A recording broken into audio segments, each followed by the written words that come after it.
Hi, I'm Helen from Helen Kennedy Designs, and today I'm going to be showing you how to make this cute Christmas cowl for your pet. It's a very simple knit. We're going to work it flat and then seam it at the back here, and it has some simple edge stitches and a 2-stitch I-cord bind off, all of which I will demonstrate to you. It's very easily adjusted for whatever size of dog you own, so if a small dog or a large dog, you can easily adjust it. All pets are different, so before you make it, make sure it's appropriate for your pet. Technically, I guess it's a cowl. I think in the video I've kept referring to it as a bandana, but whatever we like to call it. I hope you enjoyed this video. Please comment below if you make it. Let's get started. So I've got my tools together here. I've got my chunky weight yarn in red. It's red because it's a Christmas bandana. You can use any weight yarn you like by just adjusting the pattern to work more or fewer rows. So you can use whatever you've got in your stash. The band on this yarn suggests that I use a 5mm needle, but I'm going to use one just a touch bigger. So I'm going to go for a 5.5. And I like to work on a circular needle, but you don't have to because we'll be knitting this flat. You're going to need a pair of scissors to cut your yarn. It's a good idea to have a removable stitch marker so that you can mark the front of your work because it looks pretty similar front and back. And then some sort of tapestry needle. And I like to use these ones with a little bend in the end and the blunt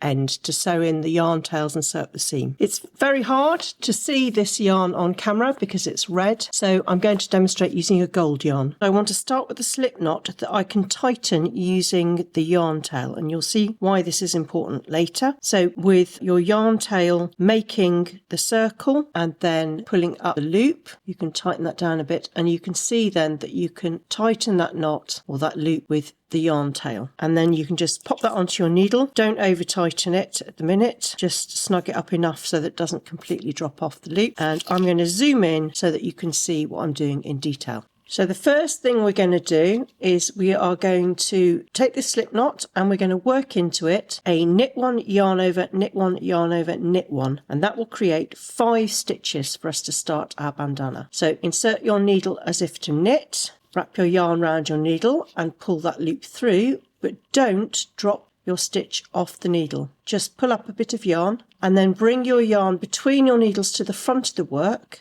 and then go back into your slip knot as if to knit.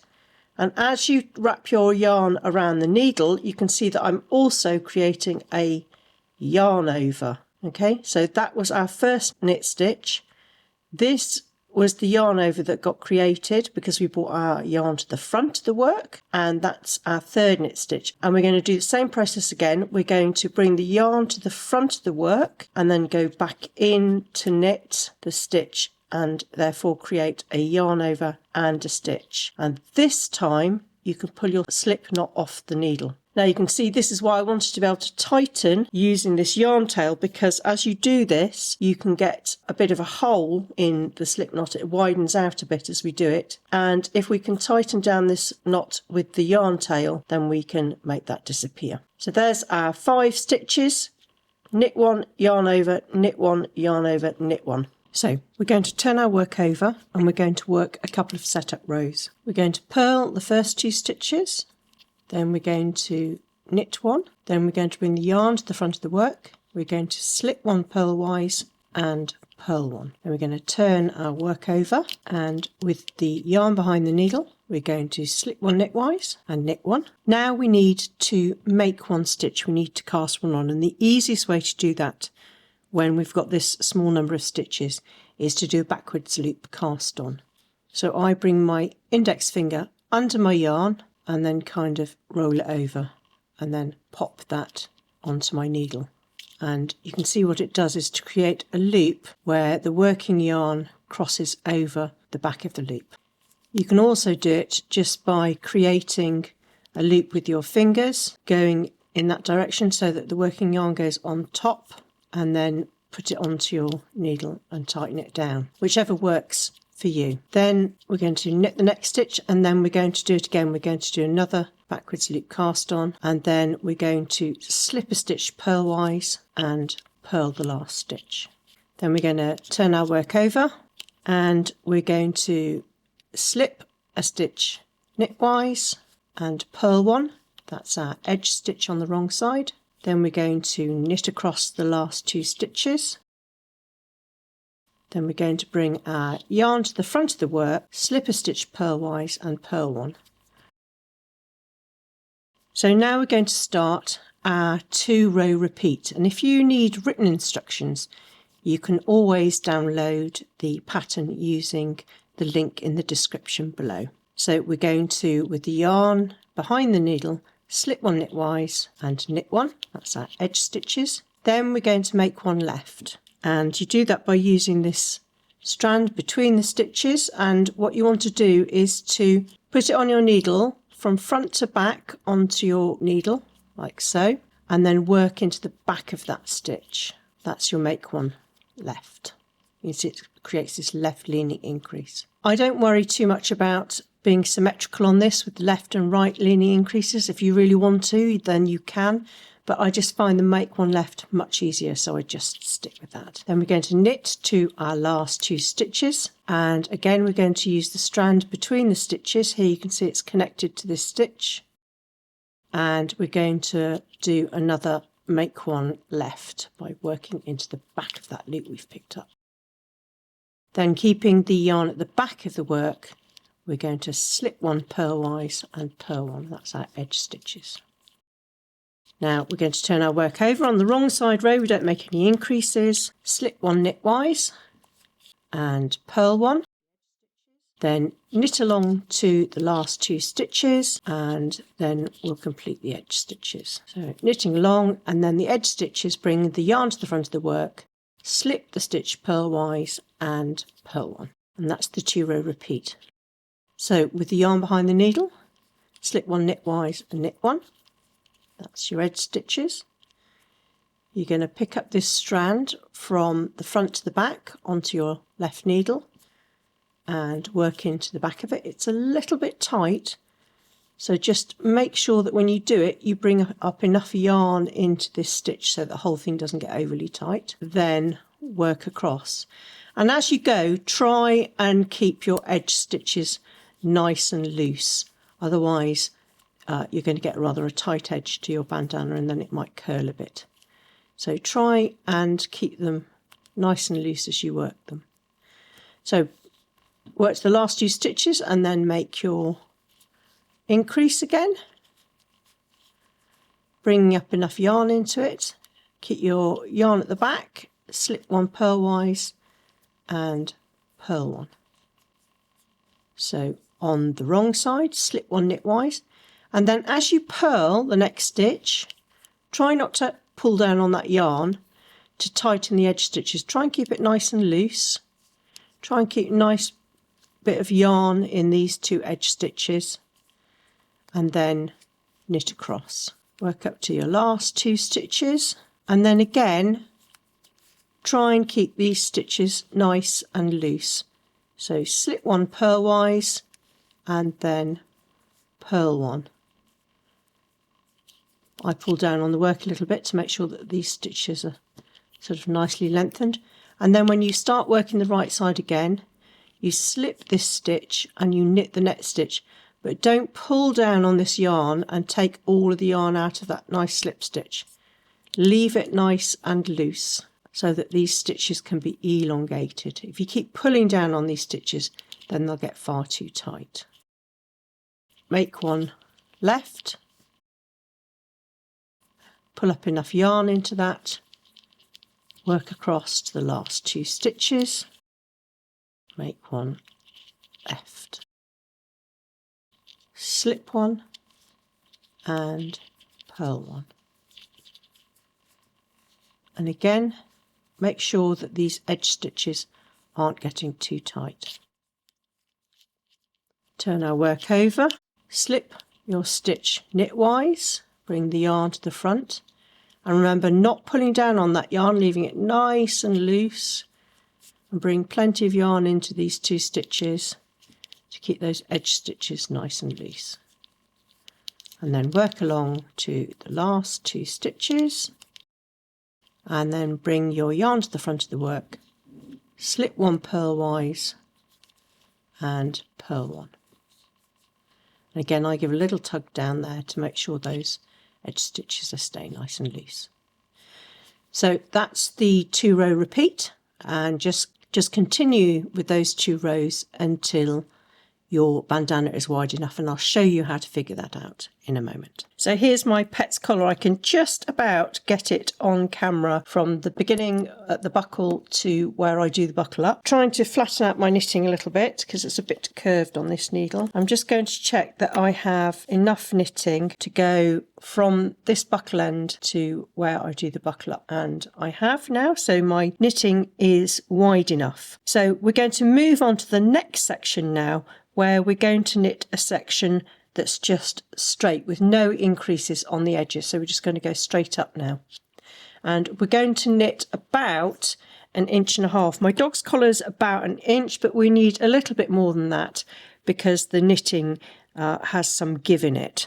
So we'll make it just a bit wider than the collar itself. I'm working now on the right side row. You can see I've got my right side marker here, and we're going to start by knitting the first 2 stitches together, and then we're going to knit along to the last 2 stitches, and we're going to knit those 2 together, and that just makes the seaming at the end easier and tidier, so we don't have those sort of long slip stitches there. Turn our work over and then simply knit across, and we're going to continue knitting in rows until we have a straight section that's an appropriate size for our pet. Just modify it as you see fit for your particular pet. So I'll meet you back when I've completed that section, and then I'll show you how to finish off and how to seam it for your pet. So here's my bandana now. So I've got it the length of my collar, and from where I knitted the 2 stitches together, I've knitted about 10 rows, and I finished on the right side row, so it's about 1.5 times the width of my collar. So I'm going to demonstrate the bind off the 2-stitch I-cord on my gold yarn so that you can clearly see what's going on. You can just do a simple knitted bind off, but I like the I-cord 2-stitch to match the border of bandana. So I'm going to start by casting on 2 stitches using the knitted cast on method, and that creates my 2 stitches that I'm going to use for the I-cord bind off. So we're going to knit the first stitch, we're going to keep that fairly loose, and then we're going to knit the next 2 through the back loops. And try and keep your stitches nice and relaxed now, because you don't want this to be too tight. It is going to add some structure, but you don't want it to be overly tight. So then pass, just like with a 3-stitch I-cord, pass your stitches back onto the left needle, and then knit 1, knit 2 together through the back loops. Ease the yarn a little bit and make sure that you've got enough yarn in these stitches so as not to make them too tight. Make sure you pull up enough in the loop, and then knit the 2 through the back loops. So you can begin to see that we're making this nice tidy border to the top of our work. So we're just going to continue with that all along the length of my little sample here, keeping it loose as I go, and I'll meet you when I get to the end. So I'm here with my last 3 stitches, so we're just going to knit that stitch and then knit our 2 together, and we're now going to cut our yarn tail and thread it onto our darning needle, tapestry needle, whatever you have, and then we're going to remove the knitting needle from the stitches. A little bit scary, but as long as you don't pull hard on the yarn tail, it'll be fine. Then you want to fold your work over so that you have the right side facing you, and what we're going to do is join the last stitch at the bottom of the 2-stitch I-cord with the first stitch at the bottom, and the last stitch at the back with the first stitch at the back. And we're going to do that by grafting. So bring your needle from the back to the front through the bottom stitch. Hold on to the back stitch here, but you can snug just a little bit there. And then look for your first stitch on the other side of your work at the beginning. And here is the first V. Hopefully you can see that. And insert your needle under both parts of the V of the stitch and snug it just gently. And then take your yarn tail through from the front to the back of that last stitch, and you can see then that you've made a seamless join. Now we're going to join the back stitch, so we come underneath from the back of the stitch, and I'm just checking there that I haven't twisted my stitch, so it's still in the same direction. It looks just like the others, and then find the first stitch on the other side and that's here. So I've got both under both the V's of the first stitch on the other side, and I'm going to snug in a little bit and then go in from front to back into that last stitch again, just as we did with the front stitch. Snug it in just a little bit, and there we have our lovely seamless join. Then I turn my work so that the right side is still facing me, but that the seam is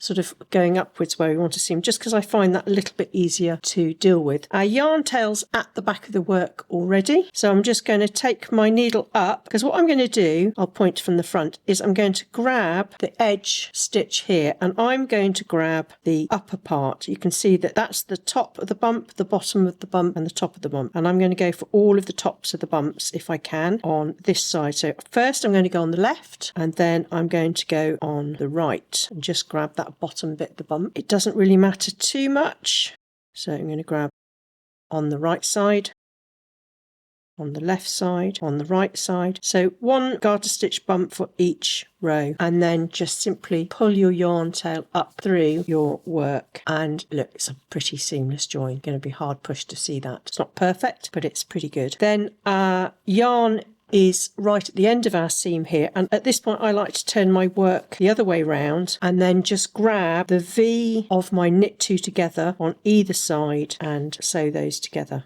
and then just do a bit of sort of sewing in of the yarn tail and tightening of that seam, and that's it. So if we look from the right side of our work, we've now got a nice join for our little bandana. So what we need to make a pom-pom is some kind of pom-pom maker. I'm actually going to use a fork, our white yarn, and a pair of scissors. And it can be useful, because we're making such a small pom-pom, to actually have some sort of fast tack glue just to help hold it together. Place your yarn over your fork and start winding it around. I like my pom-poms quite fluffy, so I've put sort of a fair amount of yarn on there, but it's up to you really. There are no rules for this. And then what we're going to do is cut yarn off, and then cut a section that we're going to use to tie the middle of the pom-pom. And then what we're going to do is thread it through the centre part of the fork, and you can use a needle for this if you've got one, but I haven't got mine to hand, so I'm just going to push mine through. You can see I've popped that off the end of my fork a bit. Just pull it back down and then bring it up through the top of the fork so that you can tie a knot around your yarn. And you want to tie it really, really tightly. So once you've got it really tight, try and hold it in place whilst you do the rest of your knot up. It's a little bit tricky, as you can see from what I'm doing in front of you. But there we have now a sort of fairly tightly held together pom-pom. What I'm going to do now is go ahead and repeat that process to help get it extra tight. So I'm going to thread my yarn through the back of my fork again and round over the top, and this time I'm going to tie it on the other side. And now that we've tied it once, we can get it even more tight on this other side. Try and hold it in place while you pull down on your knot. Now it may still slip because it's a very small pom-pom and it's pretty hard to tie them really, really tightly. So this is where a little bit of craft glue can come in handy. And what I tend to do is to cut the sides of my pom-pom first and then put a little bit of craft glue in later when I've managed to make some space. So let's do that. So you can see I've cut both edges of my pom-pom, and now we can simply slip it off the fork. And then if you want to, you can just separate out a little bit to the side and then put some craft glue in there. So I'm going to go ahead and do that. And I'm just literally going to put a blob of craft glue in there, and I'm going to just work it in a little bit with my finger and then squish it. And it's just really just to help it stick together a little bit more whilst your pet wears it. It's not going to last a very long time, this pom-pom. And do the same on the other side. If you just squish your pom-pom a bit, that craft glue will sort of make its way around. Now I've got most of the glue off my fingers. I'm just going to tidy up the pom-pom a bit by cutting off any ends that are particularly long or shaggy. You always get a few when you make a pom-pom. Just tidy it up a little bit. And then you can use the yarn tail at the bottom of your cowl to sew this onto your piece of work. So here's my little sample cowl I was making. I've still got my yarn tail from where we cast on, remember? And so now I'm going to just thread that onto my tapestry needle, and then I'm just going to sew sew on my pom-pom. So I'm going to go put my needle directly through the pom-pom. I'm going to snug it up to the top of my cowl. This is also going to help hide that very tip of your cowl. And then making sure that you don't go back in exactly the same place in your pom-pom, because you want to grab sort of a little bit of yarn. So move over by a little bit and come back up. And that should really be sufficient to hold your pom-pom on. You can then just work your yarn tail in up the side of your knitting, then just trim it off. Just make sure that your pom-pom is pretty secure though. So I tend to go up and back again to make sure that that yarn doesn't slip. There we go. So I'm going to cut my yarn tail. And there we have a little pom-pom attached to our cowl. And here's the final cowl, modelled by my dog while we were out dog walking.